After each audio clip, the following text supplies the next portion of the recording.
And that's my 4-hour explanation on how you make being trans your entire personality. Hey, can you hold on to this? r/TraumatizeThemBack is a place where people share their stories about getting back at horrible people in an excellent fashion. And without a doubt, the transphobic customer in this first story regrets his actions. I hope you enjoy. Trans person takes revenge on intrusive customer. I worked as a salesperson in a high-end fashion store for 4 years. It was a pretty famous brand in France, and I live in a rather small city, so we had a strong bond between customers and workers. To the point, I knew the entire life of almost half of my customers because they were regulars. God, coming out of work sucks, dude. When I did, during the first few weeks of my transition, I got transferred over to the worst possible position in the company and I was treated like garbage after. Naturally, it didn't take me long to quit that job. I had an elderly couple who used to come in often. They were nice to my manager and I, until I explained to them that I changed my name and that I was going by he, him pronouns. I actually go by they, them, but explaining that I'm trans is scary enough in the workplace and I didn't want to have the NB-phobic speech from customers, so I took the easy road. The lady was nice and never misgendered or dead-named me after I came out. Her husband, though, was quite invasive. They would come in once a week on average, and this guy asked me every single time about surgeries and stuff. In what other situation do people find it acceptable to ask questions like this? Rhetorical question, because obviously nowhere else. It's weird and gross. So don't do it to us. This went on for a couple months. He always made a point to dead name me and misgender me and kept asking very intrusive questions super loudly so the whole store could hear it. One day I was on a break close in front of the store and the couple went on to talk to me. It was the usual customer service small talk like, how are you doing? How did you wear the sweater you bought last time? And the guy once again asked me about my private parts and what level of gay I was. So what level of gay are you? I'm one Yas Queen away from being level 100. I'm not sure my body can contain that power, though. Yes, Queen! I'm sorry, I know it shouldn't, but as far as rude comments go, what level of gay you are, it's got that one sparks joy. I like that. It's so silly. I had enough. It was a Saturday afternoon. I was tired from my working week, so I decided to give him a taste of his own medicine. I told him as loud as I could without yelling, mind you, the street was crowded, while looking at him dead in the eyes. Sir, you've been asking me about my genitals countless times, and I still do not want to answer the question. Legally, this is called sexual harassment, so I'm gonna say it for once. We're not gonna have fun together. My genitals are none of your business. Ask me one more time and I'm calling the police. He turned pale, like he had seen a ghost or something. He tried to mumble something along the lines of, that's not what I meant, but I didn't care. At this point, I was both fuming from his behavior and satisfied that a bunch of people heard it and were just staring at him. I went back to the store. My manager heard the whole thing since we were close to the door. She clapped at me with a proud facial expression. That's what we're talking about. W manager in the chat, baby! The dude never came back again. His wife continued to come to the store and kept telling me she was so sorry for her husband's behavior. I never held any grudge against her, obviously, since she never was disrespectful to me. I hope she's doing well. Putting that old guy on blast in a public space. Yeah, so that hand gesture wasn't supposed to look like that. And what I meant was like roasted in public. But I do see how that looked.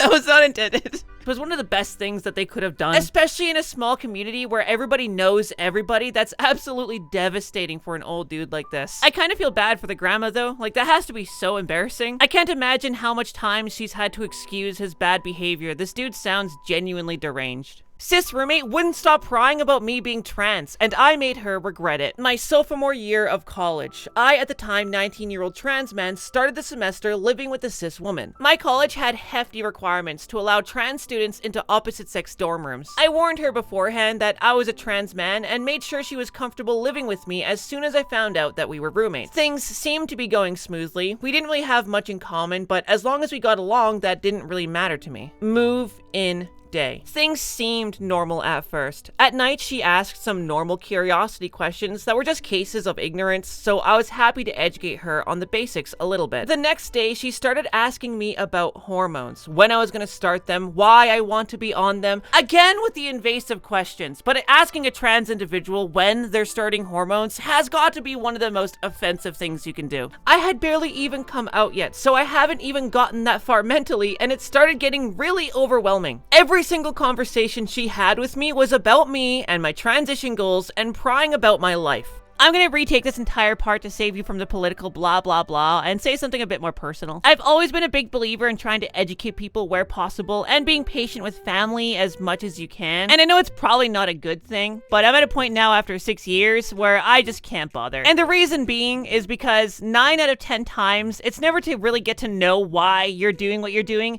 It's more to like interrogate you, and it's just so toxic and so needlessly annoying. But I mean, if someone's like genuinely interested, yeah, I'll talk to them about it, sure, but at the same time, like 9 out of 10 people can go fuck themselves. Day 3, she started asking about the surgeries. She didn't specify which surgery, so I explained each gender-affirming surgery I knew the process of to her in graphic detail. She moved out the next day, and I got the dorm to myself for the rest of the year. Horrible situation, can't be happier with the way it turned out. Bro landing the dorm for the rest of the year to himself is genuinely like winning the lottery in college. They cannot, in fact, always tell. Hi, before I start the story, I would like to say that I'm a cis woman who happens to have a bit of a muscular appearance. Although I try my best to remain positive about my body, I can't hide the fact that I don't really like my manly appearance. It caused me trouble several times in the past, since there are surprisingly a lot of people who incorrectly assume I'm trans. Don't have anything against trans folks, just hate the "we can always tell" movement. There were times when I was asked to leave the female bathroom. Once on the streets when I was talking to my friends, some random men decided to correct me